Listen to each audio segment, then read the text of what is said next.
ശനിയാഴ്ച ഇതാ വീട്ടിൽ പോകാനുള്ള പരിപാടിയാണ് കേട്ടോ. ഞായറാഴ്ച അനിയൻ്റെ എൻഗേജ്മെൻറ്റാണ്. അപ്പോൾ അതിന് വേണ്ടിയിട്ട് ബാംഗ്ലൂരിൽ നിന്ന് കണ്ണനും വർഷമൊക്കെ വന്നിട്ടുണ്ട്. അവർ ഇങ്ങോട്ടാണ് വന്നത് കേട്ടോ. പിന്നെ ഇവിടുന്ന് എന്നെയും കൂട്ടി പോകാമല്ലോ വിചാരിച്ചിട്ട് അങ്ങനെ ഞങ്ങൾ റിച്ചോട്ടനെ കുളിപ്പിക്കലൊക്കെ കഴിഞ്ഞ് പിന്നെ രാവിലത്തെ ബ്രേക്ക്ഫാസ്റ്റൊക്കെ കഴിച്ചു കേട്ടോ.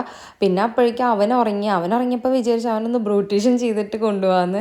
അങ്ങനെ അവൻ ഉറങ്ങാൻ വേണ്ടിയിട്ട് വെയിറ്റ് ചെയ്യായിരുന്നു കേട്ടോ. ഇതാ ലഗേജുകൾ കണ്ടിട്ട് പേടിക്കണ്ട, ഇത് അവരുടെയും കൂടിയിട്ടാണ്. പക്ഷേ ഈ ഒരു ബാഗ് എനിക്ക് വീട്ടിൽ പോകുമ്പോൾ എപ്പോഴും ഉള്ളതാണ്. കാരണം ഇതിൻ്റെ ഉള്ളിൽ തുണി കൊണ്ടുപോയാലും അതേപടി ഞാൻ ഇങ്ങോട്ട് തന്നെ കൊണ്ടുവരും കേട്ടോ. കാരണം എനിക്കെന്നാലും കൊണ്ടുപോയില്ല എന്നുണ്ടെങ്കിൽ സമാധാനക്കേടെ കുറച്ച് ഡ്രസ്സ് എപ്പോഴും ഞാൻ കൈ പിടിക്കും കേട്ടോ. അങ്ങനെ ഇതാ റിച്ചോട്ടനെ എടുത്ത് വെയിലുണ്ടായിരുന്നു കേട്ടോ. അങ്ങനെ ഞങ്ങളിത് ഇറങ്ങി.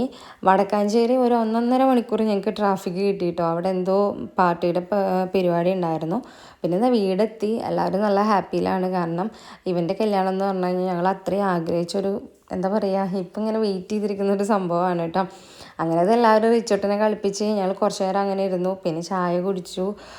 ഇനിയിപ്പോൾ നാളെ മീൻസ് സൺഡേ എൻഗേജ്മെൻ്റ് ആണല്ലോ. അപ്പോൾ അതിന് വേണ്ടിയിട്ട് ഞങ്ങൾക്ക് കുറച്ച് സാധനം കൂടിയും വാങ്ങാനുണ്ട് പുറത്ത് പോയിട്ട്. അപ്പോൾ റിച്ചോട്ടനെ അവിടെ ആക്കിയിട്ട് ഞങ്ങൾ പുറത്ത് പോകാനുള്ള പ്ലാനായിരുന്നു കേട്ടോ. പിന്നെ എൻഗേജ്മെൻറ്റിൻ്റെ വീഡിയോസൊക്കെ ഞാൻ ഇടാം. അപ്പോൾ ഇന്നത്തെ വീഡിയോ ഇത്രയേ ഉള്ളൂ. എല്ലാവർക്കും ടാറ്റാ, ബൈ ബൈ.